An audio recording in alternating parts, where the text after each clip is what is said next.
자, 이어서 이제 임시정부의 변화 살펴보도록 하겠습니다. 자, 지금까지 1919년 3.1운동 이후에 대한민국 임시정부로 여러 임시정부가 통합이 되었고, 그 통합된 임시정부가 어떤 활동들을 했는지 쭉 정리를 했습니다. 자, 솔직히 그럼에도 불구하고 일제의 탄압으로 연통제와 교통국 조직은 무너지게 됐고요. 이 대한민국 임시정부의 활동이 눈에 보이는 소기 성과를 달성하지 못했습니다. 그러다 보니 임시정부가 제대로 운영되는 것이 어려웠다, 위기를 맞이했다라는 겁니다. 자, 국민대표의 임시정부의 변화라고 되어 있는데 임시정부가 분열되기 시작했다라는 것이죠. 지금도 얘기했지만 연통제라든지 교통국과 같은 임시정부의 조직이 붕괴됐습니다. 국내 조직이 붕괴되면서 국내에서 활동을 하기 어려웠다라는 것이고요. 그러다 보니 이 정부의 기능을 제대로 수행할 수 있는 것인가 라고 하는 의구심도 생겨나는 것이죠. 자, 그리고 초기에 분명 외교를 중심으로 독립 문제를 해결해보고자 했으나 사실 눈에 보이는 성과가 없었다 보니 이런 독립운동 노선에 대한 대립도 다시 발생합니다. 대표적인 노선 대립이 기존의 외교 독립론과 무장투쟁론의 대립이었습니다.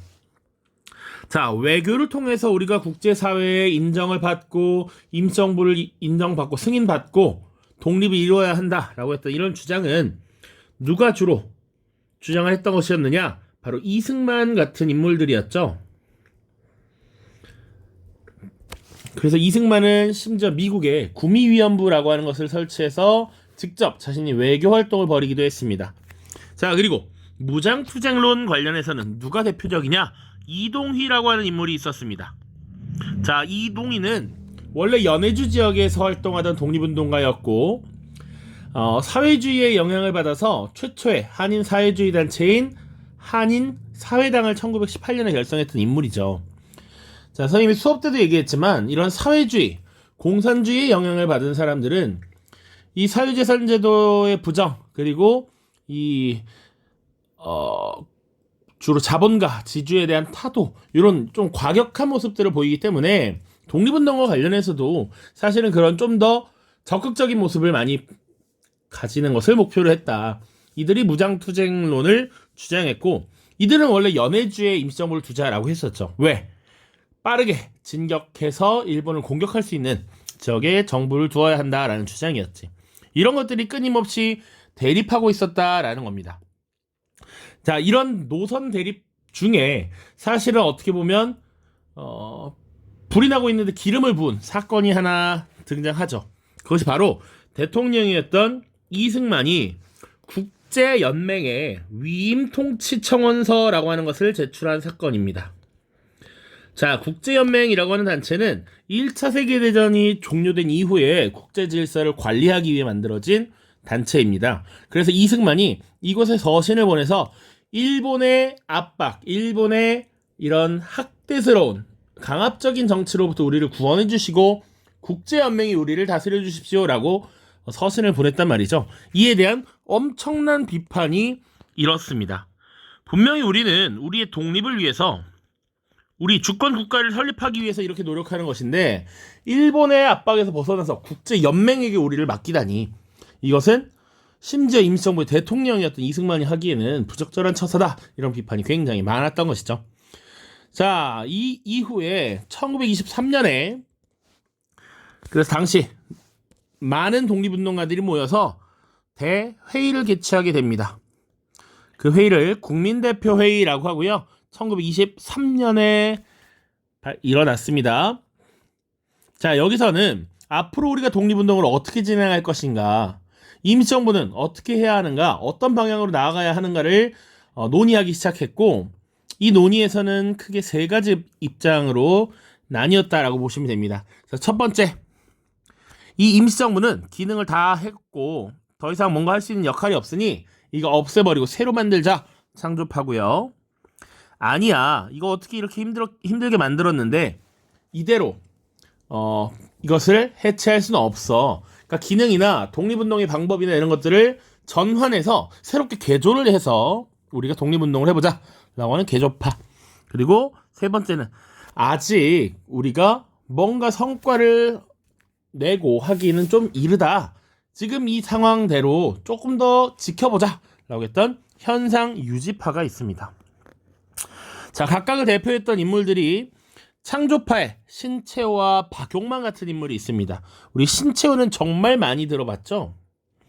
우리 개항기 역사서술 민족주의 역사학의 기틀을 마련하였다 선생님이 서술형을 했던 이 인물과 관련해서도 여러 번 언급했었는데 여기 또 등장합니다. 자, 그리고 또 등장을 합니다. 신채호가 한 번 더 등장하는데 그것은 추가로 그래도 기록을 해두자면 이 신채호는 대한민국 임시정부의 활동 이런 것들에 대한 회의감을 깊게 가집니다. 이게 정부라고 하는 것이 있어도 제대로 운영되지도 않고 성과도 못 거두고 이거 의미가 없다. 이 신채호는 나중에 그래서 무정부주의자로 변하게 돼요. 정부, 국가 이런 거 필요 없다 라고 하는 것이지. 그래서 이 혹시 아나키즘이라고 하는 이런 사상에 물들게 되고 나중에 그래서 민중의 직접적인 폭력, 혁명을 통해서 독립을 쟁취해야 된다 이런 주장에까지 이르러요. 그래서 나중에 어떤 문서를 하나 작성하게 됩니다. 바로 의열단이라는 단체가 있는데 의열단의 활동 강령, 활동 지침이라고 할 수 있는 조선 혁명 선언이라고 하는 것을 작성합니다. 그래서 의열단 다룰 때 한 번 더 나올 텐데 이 문서를 신채호가 직접 작성했다. 이 조선혁명 선언은 민중의 직접 혁명을 강조했다. 민중의 직접 혁명. 그래서 신채호는 이 임시정부의 필요성을 별로 느끼지 못했습니다. 그래서 새롭게 이 국민을 대표할 수 있는 기관을 만들거나 하자. 아예 일단 기본은 임시정부 해체해라 라는 주장이 강했다. 자, 그리고 박용만 같은 인물은 우리 하와이의 대조선 국민군단으로 이미 들어본 적이 있는 인물입니다. 적극적인 무장투쟁론을 주장했죠. 그러다 보니까 이 임시정부 필요 없다 이거야. 군 조직을 만들어서 끊임없이 싸워야지. 지금 이런 외교 독립 이런 거 운운하는 거 필요 없다라고 주장을 했던 것이죠. 또, 자, 개조파는 누가 있느냐? 대표적인 인물이 바로 안창호 선생이죠. 안창호 선생은 우리가 지금 실력을 길러야 한다라고 하는 실력 양성론을 주장을 했고요. 그래야 우리가 외국으로부터 더 빨리 인정을 받을 수 있고 무력도 길러야 하고 여러 가지 측면에서 실력 형성이 필요하다는 걸 강조했던 것이죠. 자, 그리고 또 다른 이 개조파 세력에 안창호와는 결이 다른 이동휘 같은 인물들도 있었습니다. 이동휘는 대표적인 무장투쟁론자라고 했죠. 그러니까 연해주로 좀 정부도 옮기고 군대식 조직 팍팍 길러서 끝까지 싸워보자 라고 했던 것이죠. 그리고 현상유지파는 끝까지 이제 이 임시정부를 지켰던 김구, 이동영 선생 같은 분들이 있습니다. 이들이 중심이 돼서 1930년대 임시정부를 이끌어가게 되고 나중에 한인애국단을 결성하고 활동을 지원하면서 임시정부가 다시 활력을 되찾게 되는 것이죠. 자, 아무튼 이 국민대표회의를 거치면서 민족의 독립운동가들이 심하게 대립을 했고요. 대부분의 많은 독립운동가들이 이렇게 이탈을 해버리는 결과가 나타납니다. 그래서 김구, 이동영 선생이 중심이 되어서 대한민국 임시정부를 끝까지 지켜나갔다라는 것. 관련된 자료 있으니까 이따 교과서에서 살펴보도록 하죠. 자, 결국 회의는 결렬됐고요. 독립운동 세력이 나뉘게 되었습니다. 어렵게 한데 모았던 이 독립운동가들이 나뉘었고 창조파와 개조파 세력이 이탈했다. 뒤에 나와 있네요. 그리고 위임통치청원을 제출해서 논란을 만들게 됐던 대통령 이승만을 탄핵하고 제2대 대통령으로서 박은식을 선출합니다. 박은식. 이 박은식 선생이 굉장히 명망있고 존경을 받는 인물이었지만 사실 나이가 굉장히 많았어요. 그래서 어떻게 보면 임시정부 혼란을 수습하고 관리를 하기 위한 대통령으로 뽑았다. 이렇게 보시면 되고요. 이 박은식 2대 대통령은 어떤 조치를 취했느냐? 원래 대통령이라고 하는 제도가 사실은 한 명에게 모든 권한을 집중시키는 것이죠. 그러다 보니까 이런 문제가 생겼을 때 해결하기도 어렵고 분란을 가속화시킨다 이거야. 한 명에게 너무 많은 권한이 집중되어 있으니까 이걸 분산시키자. 그래서 국무령제로 개헌을 합니다. 헌법을 고친 것이죠. 그래서 국무령이 국가 운영의 총책임을 지지만 실질적으로는 내각을 구성해서 정부를 이끌도록 하는 집단 지도 체제로의 개헌을 한 것이다. 자, 이렇게 보시면 되겠습니다. 자, 그 이후에 사실 임시정부는 1920년대 후반 굉장한 위기, 침체기를 겪게 되고요. 그 반전을 도모하는 것이 1931년이다라고 보시면 됩니다. 자, 그래서 한인애국단은 뒤에도 선생님이 사실은 따로 내용을 정리하는 부분이 있기 때문에 간략하게 언급을 할게요. 자, 이 임시정부가 사실은 활기를 잃고 침체기를 겪고 있었는데 이를 만회하기, 분위기를 쇄신하기 위해서 김구 선생이 직접 창설했던 단체가 바로 한인애국단입니다. 한국인들이 나라를 사랑하는 이런 모임이다라는 것이죠. 그래서 대표적인 인물 우리가 이봉창, 윤봉길 의사 잘 알고 있을 겁니다. 그래서 지난 영상에서도 간단하게 언급을 했는데, 자, 이들은 주로 의열투쟁을 벌였습니다. 조선총독부를 비롯한 식민통치기관을 파괴한다든지 친일 인사를 제거한다든지 일본 고위관리를 제거한다든지 이런 활동을 하게 된 것이죠. 그래서 이봉창 의사는 사쿠라다몬 의거라고 합니다. 사쿠라다몬 의거. 그래서 일본 왕이 타고 지나가는 마차에다가 폭탄을 던지게 되는데 실패해요. 그러니까 이 이봉창 의사 관련해서는 할 얘기가 조금 더 있는데 이것은 뒤의 내용이나 혹은 수업 시간에 직접 하도록 하겠습니다. 자, 어쨌거나 이 사쿠라다몬 의거가 진행이 되었고 아쉽게도 일본 왕을 저격하는 데는 실패를 했습니다만 당시 이 사건을 중국에서 엄청나게 보도를 하게 되죠. 당시 중국의 한 신문이 한인 청년이 일본 왕을 저격하였으나 애석하게도 실패하였다 이런 기사를 냅니다. 이것에 일본이 당연히 반발을 할 수 있죠. 일본 입장에서는 빡치지. 우리 왕을 암살하려 했는데 실패한 게 아쉽다고? 라는 게 되죠. 일제가 이 중국에 대한 공세를 펼치게 됩니다. 31년에는 사실 만주사변이라고 하는 사건이 있었고요.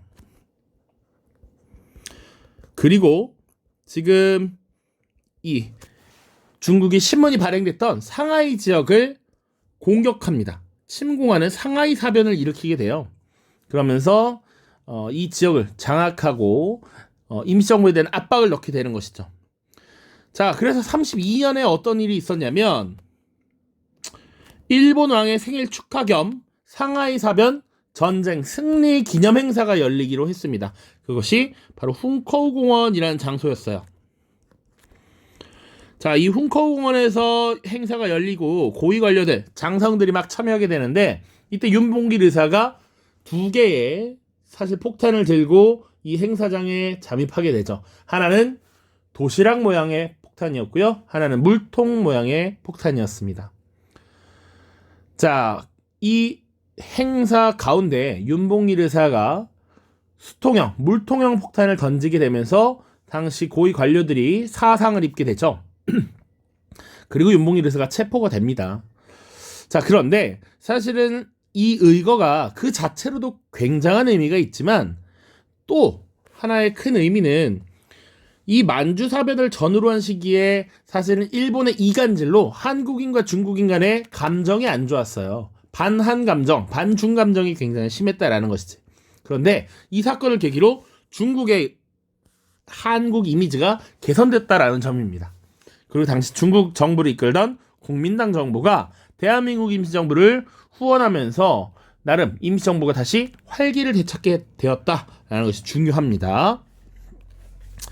자, 물론 활기를 되찾긴 했으나 32년 윤봉길 의거 이후에 일제 감시 탄압을 받게 된 대한민국 임시정부는 원래 근거지였던 상하이를 벗어나서 이제 대이동을 할 수밖에 없었습니다. 그래서 항저우라든지 나중에 쭉 한커우, 광저우 쭉쭉쭉 다니게 됩니다. 자, 이 과정에서 임시정부를 이끄는 독립운동 세력도 여러 세력으로 나뉘게 되죠.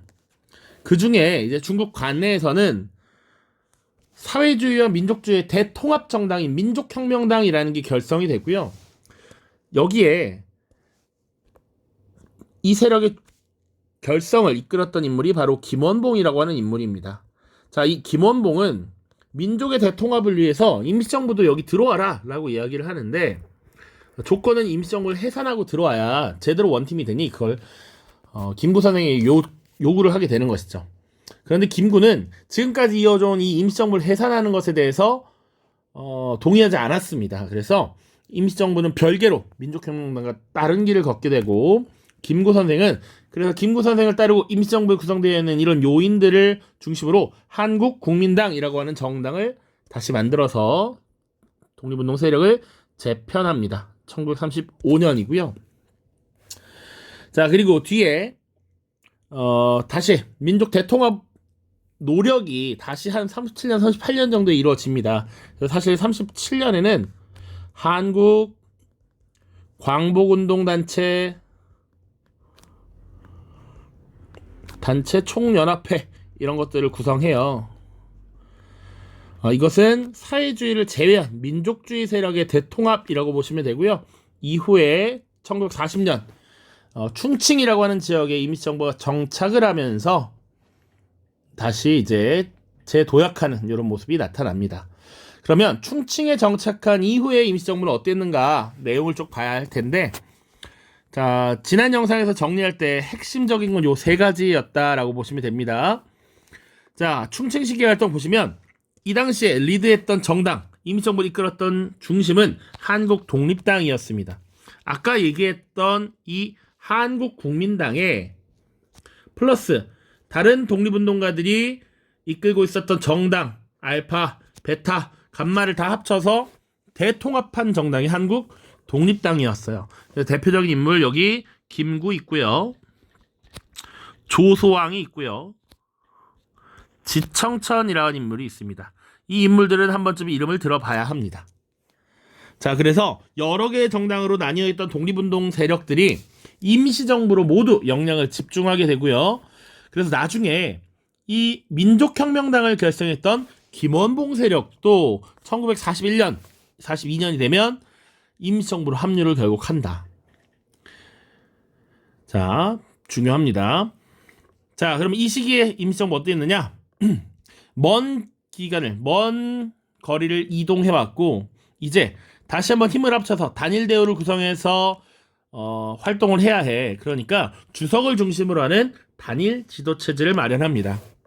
한 명 단일한 리더십을 형성하겠다라는 것이고, 당연히 그 대장은 끝까지 임시정부를 지켰던 김구 선생이 되겠고요.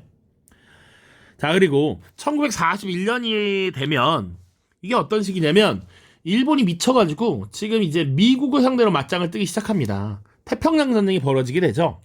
이 시기에 사실은 이제 일본이 정말 미쳐가지고 날뛰고 있구나, 일본이 곧 망하겠구나 라는 인식이 어느 정도 생겼단 말이지. 그래서 일본이 무너지면 우리가 나라를 되찾을 수 있는데, 그렇게 새롭게 만들어진 우리나라 어떻게 만들어갈 것인가, 나라의 기틀은 어떻게 잡을 것인가, 이런 것들을 미리 논의를 하게 되죠. 그래서 대한민국 건국강령이라는 것을 발표합니다. 새롭게 만들어질 대한민국은 이런 나라가 될 것이야 라는 것을 미리 보여주는 것이죠. 그래서 주요 내용은 조소왕이라는 인물의 삼균주의에 기초하고 있습니다. 삼균은 세 가지가 균등하다라는 거야. 뭐가 균등하느냐? 첫 번째는 이걸 두 가지로 봅니다. 그래서 첫 번째는 정치의 균등, 그리고 경제의 균등, 그리고 교육의 균등입니다. 정치의 균등이란 뭘까? 당연히 참정권을 얘기하는 거겠죠. 칸이 좁아서 여기다 쓰겠습니다. 참정권, 누구나 나이가 되면 보통 선거권을 갖는 것, 그런 것들, 그리고 토지를 분배하는 것입니다. 경제적 균등은 토지를 분배해서 누구나 자기 땅을 갖고 농사 짓고 먹고 살 수 있도록 하는 것, 이런 것들을 주장했고요. 교육은 당연히 무상교육, 보통교육을 의미했습니다. 국가에서 이 교육을 담당한다. 그 비용은 국가에서 된다. 누구나 동등하게 교육을 받을 수 있는 권리, 이런 것들을 얘기했습니다. 또 두 번째 삼규는 뭐였냐면 기본적으로는 개인과 개인 간의 균등, 개개인은 서로 독립된 존재로서 상호 존중이 이루어져야 하고요. 개인의 의사결정, 자유 이런 것들이 존중되어야 한다라는 것이죠. 그리고 민족과 민족 간의 균등입니다. 이것은 민족 자결주의의 영향을 받아서 우리 민족의 입장, 우리 민족, 그리고 다른 민족이 우리 민족을 억압하거나 강제해서는 안 된다. 이런 것이었죠. 그리고 마찬가지로 국가입니다. 국가와 국가 간에도 압박을 하거나 압력을 가하거나 식민 지배하거나 착취하거나 이런 거 안 된다라는 것이지.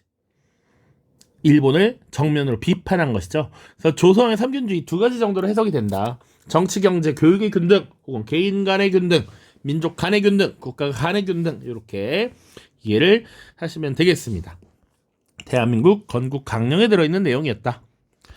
자, 그리고 임시정부의 정부, 국가 군대로서 한국광복군이라고 하는 것을 둡니다. 자, 이 시기 한국광복군이 사실은 수능에 가장 많이 기출이 되었었고요. 작년에도 선생님이 강조를 했었는데 수능에 심지어 내용에 정답 선지까지 똑같이 나온 적이 있습니다. 이거 굉장히 중요하다. 자, 한국광복군의 활동 정리를 해보죠. 1941년에 일본이 태평양 전쟁을 벌이게 되자 일본에 선전포고를 하게 됩니다. 다 중요해서 체크하기도 그래요. 자, 그리고 1943년에 전황이 조금 변화하고 사실상 연합군의 승리로 굳어져 가고 있는 이 시기에 영국군의 요청을 받아서 미얀마와 인도 전선에 파견됩니다. 주로 이 미얀마와 인도 전선에는 어떤 전쟁이 벌어지고 있었느냐? 이것은 다 지금 일본의 전선이 확대된 지역이었기 때문에 일본군 포로라든지 포로를 신문하거나 혹은 후방에서 작전을 교란시키거나 이런 모습들을 보이게 됩니다. 또 미국 전략정보국 OSS와 협력하여서 훈련을 받게 되고 주요 전투에 이제 유격 요원으로서 투입이 되기도 하고요. 궁극적으로는 이제 일본으로부터 우리가 나라를 되찾아야 하는데 외국의 힘만 빌려서 우리가 독립을 얻게 된다면 그것은 온전한 독립이 아니다라고 인식을 했습니다. 그래서 우리가 직접 일본군을 포위하고 공격해서 나라를 되찾아야 한다라는 인식이 있었고, 그래서 1945년 8월 20일에 국내 진공작전을 벌이려고 했습니다. 우리 예전에 정미의병할 때 서울 진공작전 기억나죠? 일본군을 포위해서 우리가 일본군에게 승리를 거두고 나라를 되찾아야겠다라고 했단 말이야. 공격을 진행하자, 나아가자라고 했던 거야. 8월 20일에 하려고 했습니다. 자, 그래서 군대를 조직시켰고 작전까지 다 세워놨어. 그래서 20일날 들어가야지 라고 했는데 8월 6일과 8월 9일에 일본이 핵폭탄을 두 방 맞죠. 리틀보이와 팬맨이라고 하는 두 개의 핵폭탄을 맞고서 8월 15일에 일본이 항복을 하게 됨으로써 사실은 우리가 계획했던 이 작전을 수행하지 못하고 결국 마무리되었다라는 것이죠. 이때 김구 선생님이 되게 슬퍼했다라고요. 기뻐하지 않았습니다. 일본이 망했는데 왜 기뻐하지 않았느냐? 우리 힘으로 사실은 한반도에 들어가서 우리가 일본군을 무장 해제시키고 나라를 되찾았어야 했는데 우리가 뭐 한 거 없이 애매하게 끝나버렸다라는 것이지. 그거에 대한 굉장한 불만, 노여움 이런 것들이 컸다라고 전해집니다. 자, 교과서 볼 텐데요. 여러분들 교과서가 되게 뿔뿔이 흩어져 있습니다. 그래서 자세히 잘 따라오시길 바래요. 먼저 179쪽부터 갑니다. 자, 심지어 178이네요. 국민대표회의와 임시정부의 변화.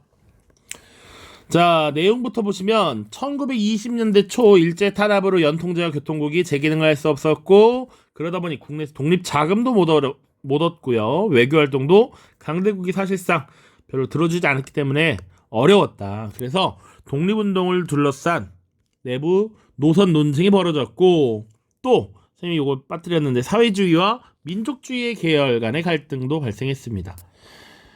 사회주의는 좀 더 드러나는 과격한 좀 더 터프한 방법을 선택하고 싶었는데 그렇지 못하고 있으니 사회주의자 입장에서는 답답하다라고 볼 수도 있겠죠.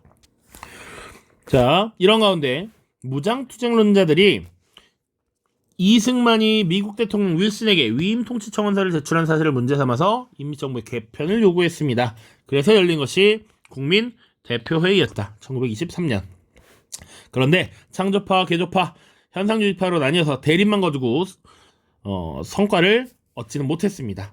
이후 세력이 크게 약해졌고요. 1925년에 이승만을 탄핵하고 박은식을 대통령으로 추대했고 대통령제를 내각 책임제로 바꿔서 집단 지도체제로 전환했죠. 그리고 이동영과 김구를 중심으로 다시 정비를 해 나갔습니다. 자, 왼쪽에 이승만의 위임 통치 청원서가 있습니다. 자, 미국 대통령 각하라고 돼 있어요. 여기 나오는 이 미국 대통령이 미국의 대통령 우드로 윌슨을 얘기합니다. 윌슨의 민족 자결주의 알죠? 1차 대전이 마무리되는 과정에서 평화원칙 14개조를 주장했던 윌슨. 이 윌슨의 평화원칙 14개조에 의해서 사실 국제연맹이 창설이 됩니다. 물론 그 국제연맹에 미국이 가입하지 않은 것이 함정이긴 하나, 자, 어쨌거나 미국 대통령 각하 하면서 청원서를 제출하고요. 우리는 일본의 학정으로부터 벗어나게 해주시고 한국을 국제연맹 통치 밑에 두게 할 것을 바랍니다. 물론 장래에 먼 미래에 완전한 독립을 보장하고 당분간 이렇게 해달라고 한 것이지만 독립운동가들 입장에서는 되게 힘 빠지죠. 우리는 지금 당장 독립을 위해서 이렇게 힘을 쓰고 싸우는 것인데 일본에게서 벗어나고 국제연맹이 다스리라니 이건 말이 안 된다라는 비판을 얻게 된 것이죠. 자, 179쪽에는 이제 자료가 나와 있습니다. 국민대표회의의 개최라고 돼 있어요. 1923년이었고요. 자, 요것은 읽어보시면 되는데 국민대표회의를 왜 열었느냐? 2천만 민중의 공정한 뜻에 바탕을 둔 국민적인 대회합을 위해서 우리가 모여서 이 논쟁, 분란을 수습하자라는 목적으로 먼저 만든 거란 말이야. 그래서 최고의 권위를 가지고 국민의 완전한 체크할 필요는 없습니다. 통일을 공고하게 하며 광복대업의 근본 방침을 수립하자. 그리고 우리 민족의 자유를 만회하고 독립을 완성하자. 라는 거야. 우리 이 뜻을 위해서 모인 것이다. 싸우지 말고 여기서 다 논의해서 해결해보자. 라는 거였어. 그런데 사실은 정답을 찾지 못했다라는 것이죠. 그리고 독립운동가들의 많은 세력들을 이탈했다. 당시 국민대표회의에서 주장된 독립운동 방안이에요. 신채호 같은 인물은 임시정부라는 것이 원래 제한된 상하이의 일개 독립운동단체에 지나지 않는다. 임시정부를 대체할 새로운 조직을 만들자. 이런 주장을 보통 창조파라고 했습니다. 창조파. 그리고 이 신채호는 결국은 뜨겁게 싸워야 한다라는 거야. 무장 투쟁론을 주장했어요. 자, 안창호 선생은 임시정부를 개선하자. 독립운동단체의 중심 역할은 꾸준히 해야 한다. 그리고 독립전쟁을 수행하기 위해서는 교육과 산업 등 민족의 실력을 양성해야 된다. 임시정부를 폐지하는 것은 반대, 개조하자. 그리고 독립을 쟁취하기 위해서 실력을 기르자 라고 했던 것이죠. 자, 마지막으로 이동입니다. 임시정부를 개조하자. 역시 개조파야. 임시정부 자체를 부정하진 않아. 그리고 많은 한국인이 살고 있는 연해주 지방을 중심으로 항일 무장투쟁을 적극 수행해야 한다. 무장투쟁론을 주장하고 있죠. 자, 그래서 밑에 보시면 당시 나라면 그래서 나는 어떤 입장을 취했을 것인가 라는 것이죠. 한번 자기 생각을 써보시고요. 그 다음에 바로 어디로 넘어갈 거냐면 한참 뒤로 넘어갈 겁니다. 바로 페이지가 219쪽으로 넘어갑니다. 자, 219쪽입니다. 중국 관내에서 독립운동을 전개하다라고 돼 있는데 한인애국단의 활동이 여기 나와 있어서 이로 바로 넘어왔습니다. 국민대표회의가 성과 없이 끝난 뒤에 임시정부의 활동이 크게 위축되었습니다. 더욱이 만보산 사건으로 한국인에 대한 중국인들의 감정이 나빠지면서 중국 내 독립운동이 더욱 어려워졌습니다. 자, 만보산 사건은 뭐냐면 이걸 꼭 외워야 하고 알아야 하는 것은 아니지만 자, 만주 지역에서 발생한 농민들 간의 충돌입니다. 자, 당시 한국인 농민들이 만주 지역에 많이 넘어가서 살았고 자, 농사를 짓기 위해서는 물을 안정적으로 끌어와야 되죠. 그래서 관계 시설을 한국인들이 만들었는데 이런 것들이 갈등이 되면서 중국인이 그 관계 시설을 다 파묻어버리고 망가뜨렸습니다. 그러다 보니까 갈등이 심해졌다라는 것이지. 자, 이런 것들이 사실은 일본이 뒤에서 이런 사건들을 지휘하고 조작했습니다. 자, 그래서 이 사건으로 한국과 중국인들이 서로 감정이 안 좋았던 상황이야. 그러다 보니 독립운동하기는 더욱 어려웠겠죠. 그러던 중에 김구 선생님께서 한인 애국단을 조직해서 임시정부의 활기를 불어넣고자 했습니다. 자, 대표적인 단원 2명의 활동 우리가 기억하고 있죠. 애국단은 이봉창이 32년 1월 일본 도쿄에서 국왕이 타고 가는 마차를 향해 수류탄을 던졌죠. 성공을 거두진 못했으나 결국 중국 신문이 아쉬워하는 기사를 보도해서 일제가 이를 빌미로 중국 상하이를 침략하게 되었습니다. 이것을 상하이 사변이라고 해요. 윤봉길의 의거는 그 뒤에 나타납니다. 그래서 윤봉길은 상하이 홍커우 공원에서 열린 일본 국왕의 생일 그리고 상하이 사변의 승리 축하 기념식장에서 폭탄을 던졌고 일본군 장군과 여러 고위 관리를 처단하는 데 성공했습니다. 이를 계기로 한국 독립운동에 냉담한 입장을 보이던 중국인들의 태도가 변화했고요. 당시 중국 정부를 이끌던 것이 중국 국민당인데 이 국민당 정부는 자신들의 군관학교에 한국인 특별반을 설치해서 군 간부를 키워낼 수 있도록 협조했고 중국 영토 내에서 한국인의 무장독립투쟁을 허락했습니다. 그래서 나중에 한국광복군이라고 하는 군 조직이 1940년에 만들어질 때 도움이 되었죠. 자, 오른쪽에 이봉창 의사가 나와 있습니다. 사실 이 이봉창 의사는 그냥 자신은 성실한 일본인으로 살고자 했습니다. 기노시타 쇼조라는 이름을 가지고 생활을 했고요. 당시 용산역에서 근무를 했다라고 해요. 그런데 자신이 근무를 열심히 하고 일본어도 열심히 공부해서 잘하고 그러는데도 차별을 받는다라는 얘기죠. 그러니까 결국 자신은 식민지배 하에 있던 식민지인이었기 때문에 그렇구나라는 것을 깨닫고 이 식민지배에서 벗어나는 것이 내가 참된 삶을 얻는 방법이다라고 생각을 해서 당시 상하이에 넘어가서 김구를 찾아가게 되는 것이죠. 그래서 한인애국단에 가입을 하고 활동을 하게 되는 겁니다. 물론 그 과정에 이제 안중근의 동생 안공근을 만나는 이런 일도 있고요. 되게 이런 멋있는 말을 했다라고 하죠. 이 이봉창 의사가 자기가 지금 육신의 이런 쾌락은 30년 동안 잘 누렸다.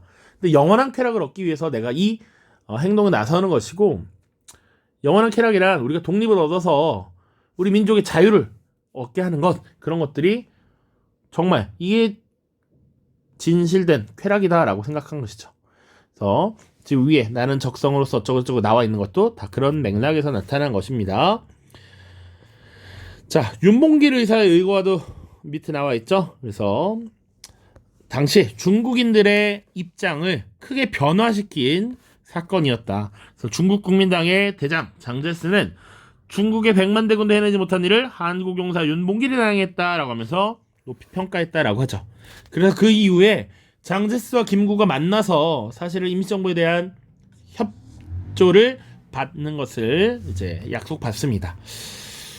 자, 그 다음에 이제 윤봉길 의거로 상하이에선 더 이상 활동하기 어려워졌다. 김구가 막 수배를 당하고 그러거든요. 그러니까 대이동을 하게 된다라는 것이고 그 이후에 1940년 결국 충칭이라는 지역에 정착을 하게 됩니다. 그 과정 220쪽부터 쭉 보도록 하겠습니다. 자, 한국 국민당 중심의 대한민국 임시정부라고 나와 있어요. 이것은 1935년의 이야기입니다. 이동 중간의 이야기예요. 자, 임시정부는 윤봉길에 의거 이후에 중국 국민당 정부의 지원을 받으면서 활기를 되찾았습니다. 그러나 일제 탄압으로 상하이를 떠나서 난징, 한구, 창사 등으로 근거지를 옮겼습니다. 자, 임시정부를 해체하고 대통합정당을 만들자라고 하니까 김구는 민족혁명당에 참여하지 않고 한국국민당을 만들었고요.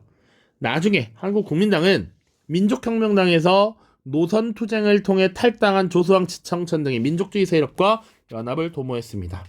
그리고 미주지역의 대한인국민회대계 단체와 함께 한국광복운동단체 연합회를 결성했죠. 민족주의 단체의 총집합이라고 보셔도 무방합니다. 이로써 중국 관내 독립운동 세력은 민족주의 계열의 한국광복운동단체 연합회, 사회주의 계열의 민족전선연맹으로 통일되었습니다. 자, 그리고 김구와 김원봉이 각자의 단체를 이끌고 있었기 때문에 서로 통일하기 위해서 접촉을 했으나 성공은 하지 못했다. 그 이후의 활동 또 보죠. 자, 페이지는 223입니다. 건국을 준비하다로 넘어가. 정말 왔다 갔다 하느라 힘들죠? 특히 이 부분이 그렇습니다. 이 부분만 잘 넘어가면 좀 괜찮아집니다. 자, 위에 사진 보시면 1940년 9월 충칭에서 창설된 한국광복군 창설식 사진이고요. 주로 당시 일본에 징병되었다가 탈출한 학도병들도 있습니다. 그리고 한국광복군이 대한민국 임시정부의 주력 군대로서 활약을 했다. 자, 역량 집중 보시면 이후에 한국국민당, 한국독립당, 조선혁명당 등 3개 정당이 40년 한국독립당을 결성해서 대한민국 임시정부를 이끌었습니다. 자, 40년 9월 충칭에 자리 잡은 대한민국 임시정부는 한국광복군을 창설했고요. 이전의 집단지도체제에서 강력한 지도력을 행사할 수 있는 주석 중심의 단일 지도체제를 마련하고 김구를 주석으로 선출했습니다. 이로써 정당, 정부, 군대 체제가 정비되고 인적 기반이 확대되면서 대한민국 임시정부의 위상과 역할은 커졌습니다. 자, 민족주의 세력이 대한민국 임시정부를 중심으로 역량을 결집하고 집중하는 모습을 보이자 사회주의 진영에서도 임시정부로의 통합을 주장했고요. 중국 국민당 정부도 너네 임시정부를 중심으로 통합하는 게 좋겠어 라고 이야기했다라는 것이지. 자, 그러던 중에 김원봉이 이끄는 조선민족혁명당이 임시정부에 참여하면서 더욱 세력이 강해졌습니다. 그리고 일종의 사회주의 계열의 독립운동단체였던 화북지역의 조선독립동맹이라는 게 있어요. 그들과도 연대를 시도했으나 일본이 갑자기 망하면서 통합을 실현하지는 못했습니다.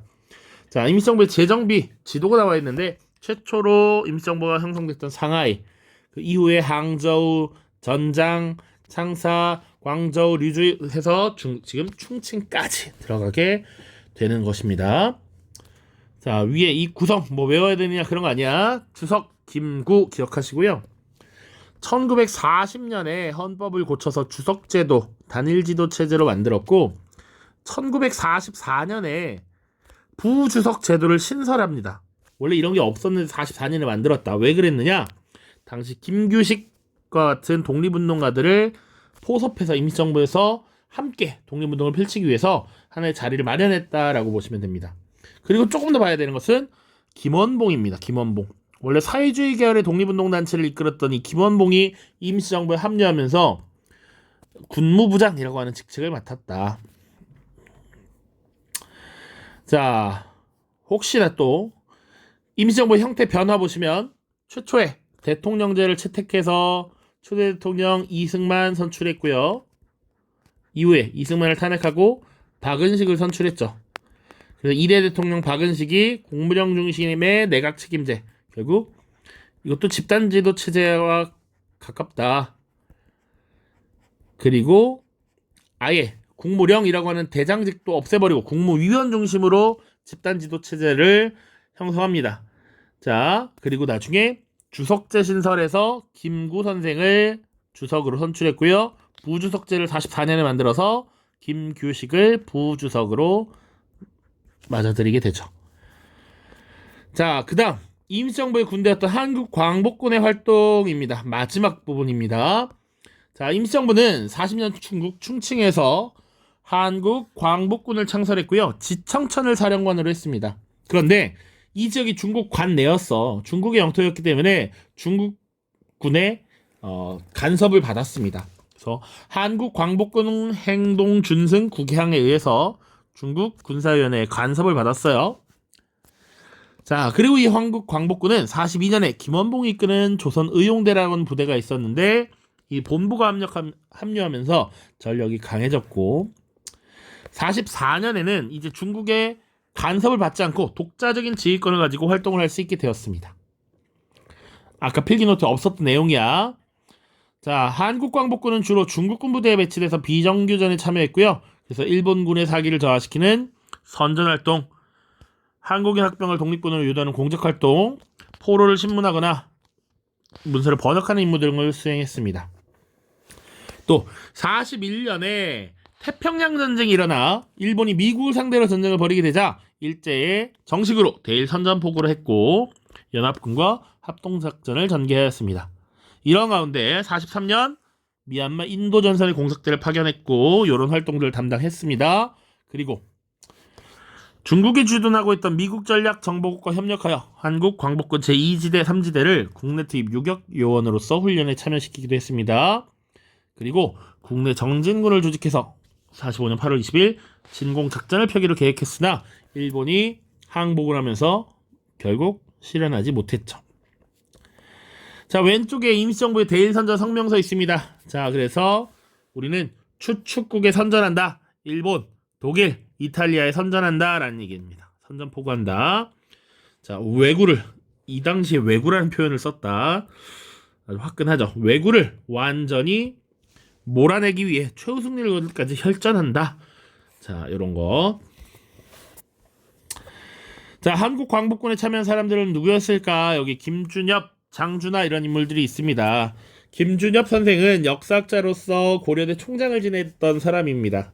한국 광복군에서 활동했던 독립운동가 출신이고요. 장준하 선생도 한국 광복군에 참여하면서 우리 독립을 위해서 열심히 싸웠고 사실은 박정희 정권 시기에 독재에 저항하면서 항거하시다가 의문의 죽음을 당하게 됩니다. 자, 자신들이 한국 광복군에서 활동했던 이런 내용들을 본인의 책 김준엽의 장정, 장준의 돌베개 이런 데 기록을 해서 우리가 그 활동들을 알 수가 있죠. 자, 여기까지입니다.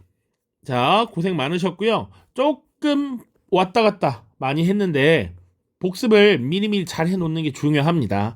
그리고 뒤쪽 부분은 뒤에 내용을 다시 다룰 때 조금씩 언급이 되고 복습을 할 거니까 너무 걱정하지 마시고 잘 따라오시기를 바랍니다. 고생 많았습니다. 안녕.